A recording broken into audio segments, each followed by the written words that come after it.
नमस्कार, मैं हूं अनुराधा प्रसाद।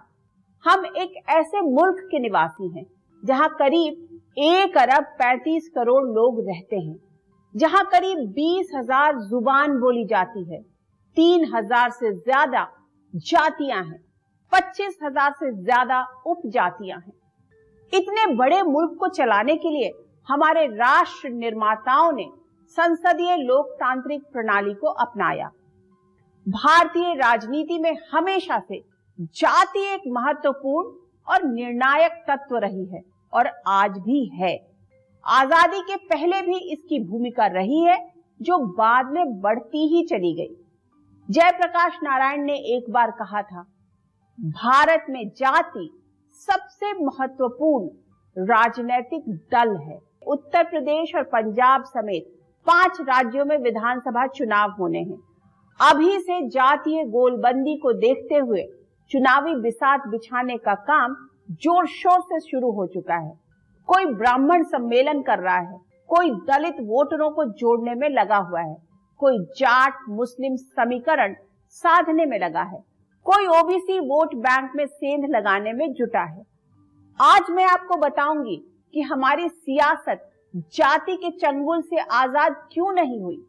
दुनिया के सबसे बुलंद लोकतंत्र की ज्यादातर सियासी पार्टियां एक और विकास की बात तो करती हैं, लेकिन चुनाव में जाति के आधार पर ही अपने उम्मीदवार उतारती हैं। आखिर कोई भी सियासी दल ईमानदारी से जात पात की दीवार तोड़ने की कोशिश क्यों नहीं करता।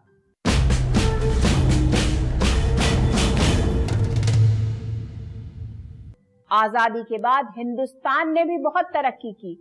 आम आदमी की जिंदगी से लेकर सियासत तक में बड़ा बदलाव आया, लेकिन हमारे समाज और सियासत को जाति की जकड़न से आजादी नहीं मिल पाई।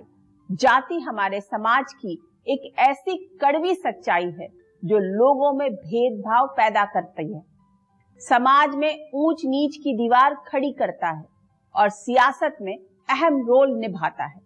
मंत्रिमंडल विस्तार से लेकर उम्मीदवारों के चयन तक में जातीय समीकरणों को ध्यान में रखने की प्रवृत्ति हावी रही है। देश में कभी दलितों की राजनीति, कभी ओबीसी की राजनीति, कभी ओबीसी में शामिल जातियों की राजनीति, कभी सवर्णों की राजनीति, कभी दलित और ब्राह्मणों का समीकरण, कभी यादव मुस्लिम समीकरण और कभी गैर यादव ओबीसी, कभी गैर जाटव ओबीसी। ऐसे ना जाने कितने खांचे भारतीय सामाजिक व्यवस्था में बने हुए हैं। आजादी के 75वें साल में भी देश के हर राज्य में वोट बैंक की सियासत जातियों की परिक्रमा करती दिख रही है और ये प्रवृत्ति हाल में और मजबूत होती दिख रही है। ऐसे में सबसे पहले ये समझना होगा कि वर्ण व्यवस्था वाले हिंदुस्तान में जातियों ने अपनी गहरी लकीर कैसे खींची। सृष्टि से पहले सत नहीं था। वाकई सृष्टि से पहले कुछ भी नहीं था, न जाति थी न धर्म था। हार मांस का इंसान जब धरती पर आया तो अपनी जिंदगी को बेहतर बनाने के लिए नए नए प्रयोग करने लगा। वैदिक काल में सुर और असुर 2 तरह के समाज का जिक्र मिलता है। आर्य जाति नहीं थी, लोगों का समूह था जो कबीलाई संस्कृति से निकलकर सभ्य होने के लिए संघर्ष कर रहा था। वेद जिसकी जिंदगी का आधार था। बाद के दिनों में हिंदुस्तान में ब्राह्मण और श्रमक 2 तरह की धाराएं निकली। ब्राह्मण विचारधारा मानती है कि ईश्वर की इच्छा से ही मोक्ष प्राप्त होता है, तो श्रमक मानते हैं कि श्रम यानी कर्म से ही मोक्ष पाया जा सकता है। ऋग्वेद के पुरुष सूक्त के मुताबिक ईश्वर ने खुद 4 वर्णों को बनाया है। इन वर्णों का जन्म ईश्वर के शरीर से हुआ है। मुंह से ब्राह्मण, हाथ से क्षत्रिय, पेट से वैश्य और पैर से शूद्र निकले हैं। पुरुष सूक्त में वर्ण व्यवस्था का पहली बार दिग्दर्शन होता है और यह पूरी तरह से कर्म आधारित है, जन्म आधारित व्यवस्था नहीं है। एक परिवार में कोई अपने ज्ञान के बल पर ब्राह्मण भी हो सकता है और यदि उसका स्वभाव सेवाभावी है तो वह शूद्र भी हो सकता है। धीरे धीरे कर्म के आधार पर बनी सामाजिक व्यवस्था ने एक नया आकार लेना शुरू कर दिया, जिसमें एक ही तरह का काम करने वालों का ग्रुप बनने लगा। बाद में यही ग्रुप अपने हितों की रक्षा के लिए समाज में बदल गया। समाज को उसके काम के नाम पर जाना जाने लगा, जिससे जाति बन गई। धीरे धीरे जातियों ने अपनी परंपराएं विकसित कर ली और अपने आसपास एक घेरा खींच लिया। ऋग्वेद के दौर में समाज में वर्ण व्यवस्था ही चलन में थी, जो जन्म की जगह कर्म और गुण पर आधारित थी। वर्ण व्यवस्था समाज को बेहतर तरीके से संचालित कर रही थी, तो आश्रम व्यवस्था लोगों को आदर्श जीवन की राह दिखा रही थी। लेकिन उसी दौर में जाति व्यवस्था समाज में अपनी जगह बनाने लगी थी। पौराणिक ग्रंथ बताते हैं कि नीची जातियों के लोगों का ऊंची जातियों के करीब आने से मनाही थी। उन्हें गांवों से बाहर रहने पर भी मजबूर किया जाता था। समय के साथ कर्म आधारित वर्ण व्यवस्था जन्म आधारित होने लगी। ऋग्वेद के अंदर वर्णन मिलता है 10-50 बार कहे जाते हैं। उसके बाद राक्षस शब्द का प्रयोग हुआ है, यानी कि वर्ण होगा या वर्ग होगा, जिसका 20 बार उच्चारण होता है। फणी जो है वो 13 बार आते हैं और निषाद 7, यानी कि उसके अंदर भी समूह रहे होंगे। लेकिन बाद में जब मनु ने प्रतिलोम और अनुलोम विवाह के अंतर्गत वर्ण संकर की बात करी, तब से जो है जातियां कहीं ना कहीं अलग अलग होती रहीं। मनुस्मृति के दौर तक समाज में जाति व्यवस्था बड़ा आकार ले चुकी थी। ऊंची और नीची जातियों के बीच की खाई बहुत चौड़ी हो चुकी थी। आपस में खान पान, शादी ब्याह जातियों के भीतर सीमित हो गए। शूद्रों यानी शोषितों को समाज से बाहर कर दिया गया। ऊंची जातियों के लिए शोषितों के साथ खान पान और वैवाहिक संबंध रखना पूरी तरह से बंद कर दिया। ऐसा करने वालों को जाति से बाहर निकाला जाने लगा। जाति व्यवस्था को मजबूती से बनाए रखने के लिए पवित्र और अपवित्र की अवधारणाओं को सख्ती से लागू किया जाने लगा। उस समय की वर्ण व्यवस्था को फिर बाद में महाभारत में, खासतौर पर गीता में चातुर्वर्ण्यम मया शिष्टम गुण कर्म विभागशः, इससे जोड़ा गया। और वहां से फिर मनुस्मृति में वर्ण की चर्चा कि ईश्वर ने जो सृष्टि बनाई उसमें ब्राह्मणों का ब्रह्म के सिर से और राजपूतों का बाहु से, वैश्यों का जंघा से और शूद्रों का पैर से जन्म हुआ। हिंदुस्तान में हर हिस्से में शोषित थे। ये तबका वो काम करता था जिसे समाज में छोटा समझा जाता था। समाज में इनकी बड़ी भूमिका थी, लेकिन इन्हें वो सम्मान हासिल नहीं था जो दूसरी जातियों को था। इतिहास बताता है कि जाति के आधार पर भेदभाव में थोड़ी कमी मौर्य साम्राज्य के दौर में आई। इसे शोषित जातियां क्रांति काल भी कहती हैं। इस दौर में बौद्ध धर्म के वजूद में आते ही शोषितों में नई उम्मीद दिखी। सदियों से चली आ रही व्यवस्था को तोड़कर एक नई तरह की जिंदगी जीने की। शोषित समुदाय के लोगों ने तेजी से बौद्ध धर्म अपनाना शुरू कर दिया और यह सिलसिला आज भी जारी है। एक अनुमान के मुताबिक बौद्ध आबादी का 90% हिस्सा शोषित समुदाय से धर्मांतरण कर गए लोगों का है। उत्तर वैदिक काल में ही जाति व्यवस्था ने आकार लेना शुरू कर दिया था। महाभारत काल में राजा शांतनु का विवाह निषाद जाति में पैदा हुई सत्यवती से हुआ था। सत्यवती के पुत्र वेद व्यास की गिनती श्रेष्ठ ब्राह्मणों में होती थी। रामायण काल में सूर्यवंशी राम केवट को अपना दोस्त बताते हैं और भील शबरी के जूठे बेर भी खाते हैं। त्रेता युग से द्वापर युग तक में जाति व्यवस्था तो थी। वक्त के साथ जातियों के बीच आपसी वर्चस्व और तनातनी बढ़ती रही। अंग्रेज जब भारत आए तो यहाँ की सामाजिक व्यवस्था उनकी समझ से बाहर थी। जातियों में बटे हिंदुस्तान पर हुकूमत के लिए वो तिकड़म लगाने लगे। बात साल 1834 की है। ईस्ट इंडिया कंपनी के एक बड़े अफसर थे जेम्स प्रिंसेप। उनकी देखरेख में बनारस की जनगणना हुई। प्रिंसेप ने पाया कि सिर्फ बनारस के ब्राह्मणों में ही 107 जातियां हैं। ये हिंदुस्तान में एक शहर और एक जाति के भीतर खिंची लकीरें थी। ऐसी ही स्थिति दूसरी जातियों के बीच भी थी। वो साल था 1872 का। ब्रिटिश इंडिया की जनगणना का काम शुरू हुआ, जिसमें अहम किरदार निभा रहे थे हेनरी वॉटरफील्ड। उन्हें लगा कि भारत की जातियों को 4 खांचों में बांटना बेहतर होगा: ब्राह्मण, क्षत्रिय, वैश्य और शूद्र।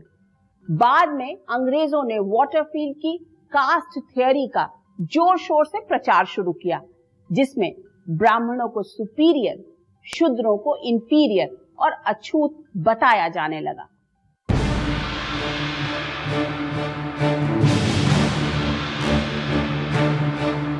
अंग्रेज हिंदुस्तान में एक ऐसा फिरका तैयार करना चाहते थे जो उनकी जुबान समझ और बोल सके, हिंदुस्तान पर ब्रिटानिया हुकूमत की जड़ें मजबूत करने में अहम किरदार निभा सके। ऐसे में अंग्रेजों ने जातियों के बीच ऊंच नीच के नाम पर खाई चौड़ी करनी शुरू की। ब्राह्मणों को श्रेष्ठ और शूद्रों को अछूत के तौर पर जोर शोर से प्रचारित किया जाने लगा। इससे भारतीय समाज में ब्राह्मणवाद की धारा मजबूत होने लगी। ब्राह्मणों का एक हिस्सा तेजी से अंग्रेजी लिखने और बोलने लगा। अंग्रेज बहुत चालाकी से भारतीय समाज में जो कुरीतियां थीं उसको देख रहा था और उन्हीं का उपयोग करके भारतीय समाज को बांट करके अपने शासन की व्यवस्था को आगे बढ़ाना चाहता था। 1910 के दशक में जब वायसराय लॉर्ड हार्डिंग ने खुली प्रतियोगिता के जरिए सभी ब्रिटिश इंडिया के पदों को भरने का ऐलान किया, तो इसका ट्रेलर मद्रास प्रेसिडेंसी में साफ साफ दिखा। सूबे में ब्राह्मणों की तादाद सिर्फ 3% थी, लेकिन मद्रास प्रेसिडेंसी के 80% पदों पर ब्राह्मणों का कब्जा था। जातियां पूछनी शुरू की और उसमें फिर जातियां रिकॉर्ड हो गई, डॉक्यूमेंट हो गई। जब डॉक्यूमेंट हो गई, पहली बार जातियां डॉक्यूमेंट हुई सेंसस में, तो फ्लेक्सिबिलिटी खत्म हो गई, मोबिलिटी खत्म हो गई। क्योंकि एक बार लिख दिया कि फलाना इस जाति का है, तो फलाना फिर कोई और जाति क्लेम नहीं कर सकता बाद में, चाहे उसकी सोशियो इकोनॉमिक स्टेटस बेटर हो जाए तो भी नहीं कर सकता। ऐसे में समाज और शासन में ब्राह्मणों का वर्चस्व साफ साफ दिखने लगा। मोटे तौर पर समाज ऊंची और नीची जातियों के बीच बटा हुआ था। कई अमानवीय परंपराएं समाज में आकार ले चुकी थीं। शोषितों की बड़ी आबादी ने सियासत के लिए भी जमीन तैयार कर दी। दक्षिण भारत में तो ब्राह्मणों और पिछड़ी जातियों के बीच टकराव भी खुलकर सामने आने लगा। ब्राह्मण खुद को द्रविड़ों से श्रेष्ठ बताने लगे। वो साल 1916 का था। कांग्रेस से बगावत करने के लिए टीएम नायर और सीपी त्यागराज चेट्टियार जैसे नेताओं ने दक्षिण में पहली गैर ब्राह्मण संस्था साउथ इंडियन लिबरल एसोसिएशन की छतरी तानी। तो तमिल समाज में ब्राह्मणों के खिलाफ लगातार बढ़ते असंतोष की गर्भ से जस्टिस पार्टी का जन्म हुआ। जस्टिस पार्टी ने कांग्रेस और ब्राह्मण वर्चस्व को मद्रास प्रेसिडेंसी में चुनौती दी। गैर ब्राह्मणों के लिए वैसे ही सांप्रदायिक प्रतिनिधित्व की मांग की जैसा मुसलमानों को मिल रहा था। जो वंचित जातियां थीं, उन्होंने अपने प्रतिनिधित्व को बढ़ाने की मांग की और इससे जातियों के नए नए गठबंधन बने। जैसे दक्षिण भारत में मद्रास प्रेसिडेंसी में ब्राह्मण और गैर ब्राह्मण, जिसको द्रविड़ आंदोलन का आधार बनाया गया। दूसरी ओर महाराष्ट्र में शोषितों की आवाज बुलंद कर रहे थे doctor Bhimrao Ambedkar. Indian government act 1919 तैयार कर रही साउथ बोरो कमेटी के सामने एक एक्सपर्ट के तौर पर भीमराव अंबेडकर को बुलाया गया। उन्होंने शोषितों और दूसरे धार्मिक समुदायों के लिए अलग निर्वाचन क्षेत्र और आरक्षण की वकालत की। ये वो दौर था जब हिंदुस्तान की राजनीति में शोषितों को गोलबंद करने के लिए सियासी पहल शुरू हो चुकी थी। उन्होंने कहा कि एक अच्छी सरकार केवल इसलिए नहीं होती कि वो लोगों का ओपिनियन रिप्रेजेंट करती है, बल्कि एक अच्छी सरकार वो होती है जो सेल्फ रिप्रेजेंटेशन देती है, व्यक्ति का स्व प्रतिनिधित्व। और इसलिए उन्होंने पहली बार डिमांड रखी फ्रेंचाइज कमेटी के आगे। जस्टिस पार्टी की मांग पर मद्रास असेंबली में गैर ब्राह्मणों के लिए 28 सीटें रिजर्व कर दी गईं। ये वहां के सामाजिक समीकरणों का ही नतीजा था कि जस्टिस पार्टी ने 1920 के चुनाव में 98 में से 63 सीटें जीत ली। बाद में दक्षिण भारत में द्रविड़ आंदोलन के परचम को आगे बढ़ाया ईवी रामास्वामी नायकर पेरियार ने। वहीं महाराष्ट्र के शोषितों के आत्मसम्मान की लड़ाई आगे बढ़ाने में BR अम्बेडकर पूरी शिद्दत से जुटे थे। बात 1927 की है। महाराष्ट्र के कोकण इलाके का एक कस्बा है महाड़। वहां के तालाब के पानी को छूने की शोषितों को आजादी नहीं थी। ऐसे में बाबा साहेब अम्बेडकर ने 2 घूंट पानी पीकर जातिवाद को सबसे तगड़ी चुनौती दी। दूसरी ओर हिंदुस्तान की राजनीति में महात्मा गांधी का जबरदस्त प्रभाव था, जो जातियों के खांचे में बटी दीवार को ध्वस्त कर शोषितों को ताकतवर बनाने की पुरजोर कोशिशों में जुटे थे। महात्मा गांधी ने कभी जाति व्यवस्था को खत्म करने का समर्थन नहीं किया। असल में उनके सामने 2 चुनौतियां थी। एक तरफ आक्रामक हिंदुत्व था, तो दूसरी तरफ हिंदू धर्म के खिलाफ चल रहा दलित आंदोलन। भीमराव अंबेडकर दलित आंदोलन के सबसे बड़े नेता बन चुके थे।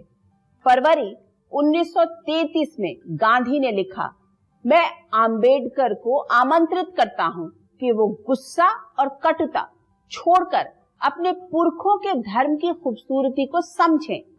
एक तरफा अध्ययन के आधार पर वो हिंदू धर्म की बुराई न करें। गांधी जी चाहते थे कि हिंदू धर्म भी बचा रहे और उसके अंदर समानता और समरसता की भावना भी रहे।